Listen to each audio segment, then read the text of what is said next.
ফাজিল degree মাদ্রাসার একজন ছাত্রী। আপনার কাছে আমার প্রশ্ন হচ্ছে, চাকরি করতে যদি আমাদের কম্পিউটার শিক্ষা লাগে, তাহলে আমাদেরকে কেন স্কুল কলেজ থেকে বাস্তবমুখী শিক্ষা না দিয়ে, কম্পিউটার শিক্ষা না দিয়ে আমাদেরকে কেন নবাব সিরাজউদ্দৌলার কাহিনী পড়তে হয়, কেন উনি কবে মারা গেছে এগুলা পড়তে হয়? আর আমার প্রশ্ন হচ্ছে, চাকরি করতে যদি আমাদের কম্পিউটার শিক্ষা লাগে, তাহলে স্কুল কলেজ থেকে কেন আমাদের কম্পিউটার শিক্ষা দিচ্ছে না?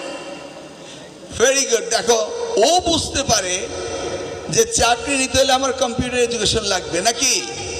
ও বুঝতে পারে, যারা মন্ত্রিত্ব চালায় তারা বুঝে না। এটা হলো, বলো, সুরম্য বিল্ডিং বানাচ্ছে, আমিও বানিয়েছি।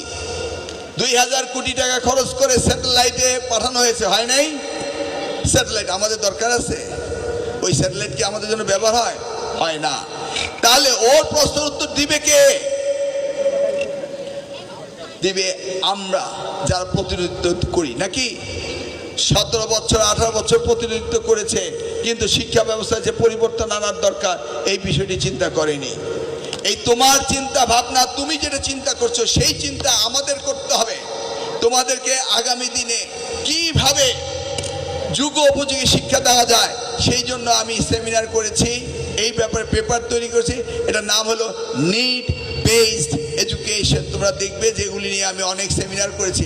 মানে তোমার যে প্রয়োজন, সেই প্রয়োজনের সাথে সামঞ্জস্য রেখে যে শিক্ষা, ওর প্রয়োজনে ও বলছে যে আমার কম্পিউটার শিক্ষার দরকার রয়েছে। এই কম্পিউটার শিক্ষা কে প্রোভাইড করবে? তোমার সরকার। সরকার করেছে?